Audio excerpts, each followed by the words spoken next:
Hello everyone, today I am going to discuss the class 10 chapters light, reflection and reflection. तो generally हम इसमें सबसे पहले discuss करने वाले हैं कि लाइट है क्या बेसिकली और व्हाट इज लाइट. तो लाइट को मैं डिफाइन कर देता हूँ. Light it is an electromagnetic wave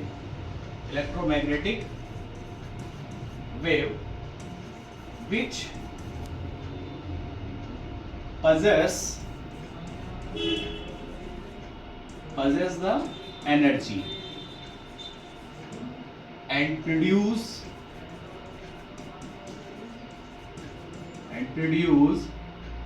sensation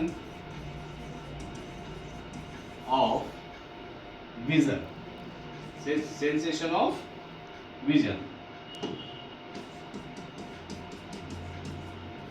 That is called light.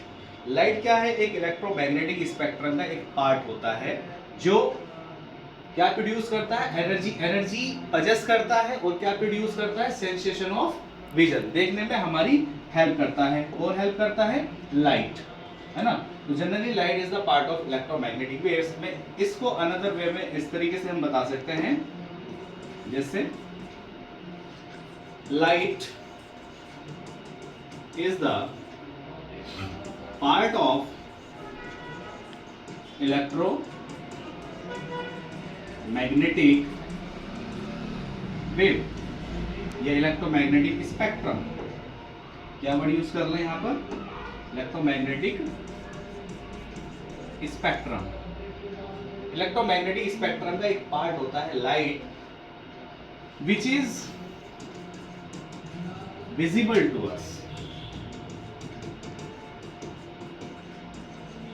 और एक डेफिनेशन आप ये भी पढ़ के आए हैं कि light is the form of energy. बहुत पुरानी डेफिनेशन है. Light is the form of energy which help us to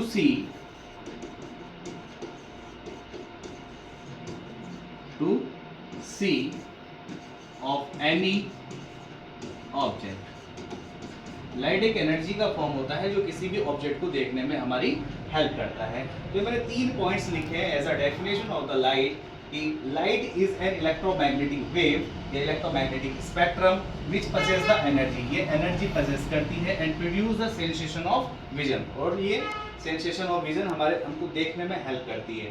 ठीक है, दिस इज द डेफिनेशन. इसके बाद स्पेक्ट्रम मैं बनाता हूँ, उसके बाद उसमें हम देखेंगे कि कौन कौन सी वेव्स उसके अंदर आती हैं. ठीक है, magnetic spectrum,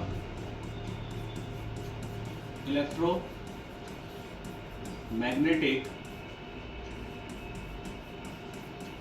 spectrum.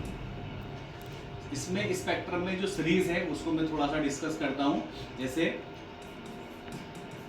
Microwave, radio wave, infra red wave, infrared. ठीक है, उसके बाद आता है विब्गियो.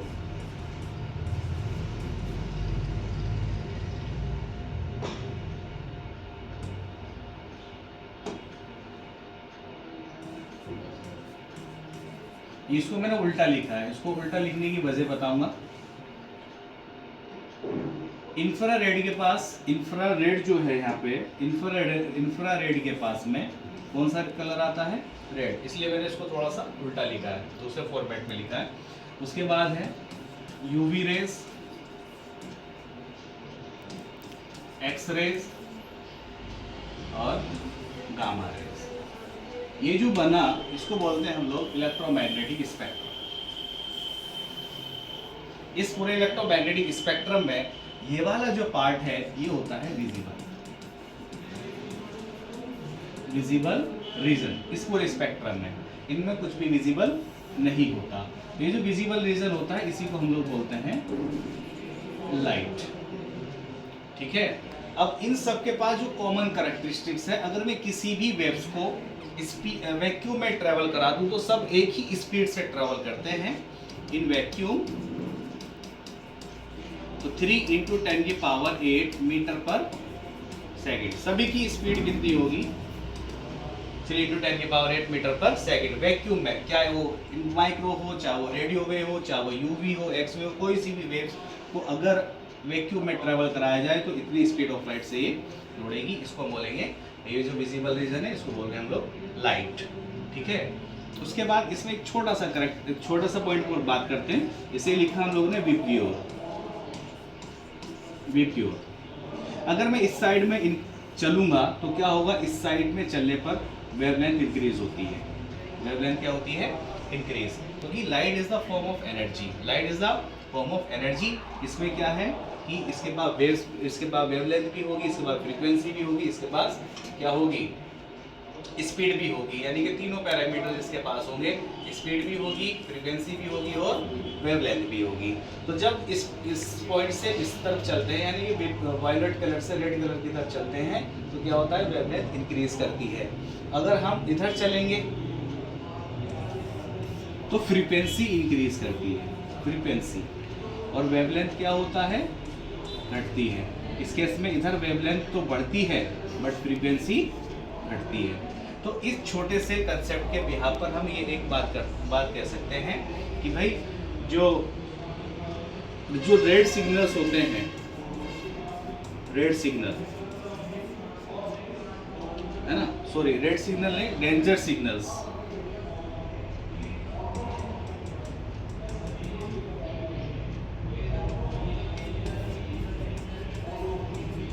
डेंजर सिग्नल्स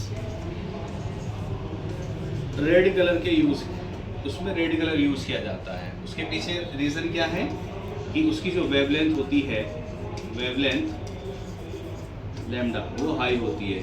मतलब ये कलर लीस्ट स्कैटर्ड होता है, लीस्ट स्कैटर्ड। जब ये चैप्टर पढ़ाया जाएगा तो आपको वहाँ पर डिस्कस किया जाएगा कि स्कैटर्ड क्या है, स्कैटरिंग ऑफ लाइट क्या होता है। ये तो सिर्फ इसलिए मैंने यहाँ बताया क्योंकि मैं किस टर्म्स पे बात कर रहा था, वेवलेंथ पर। तो वेवलेंथ को लेकर के ही मैंने इसलिए बात की कि लीस्ट स्कैटर्ड होता है। बाकी कोई दूसरा जब इस चैप्टर पढ़ाया जाएगा तो वहाँ डिस्कस करेंगे। Okay, thank you.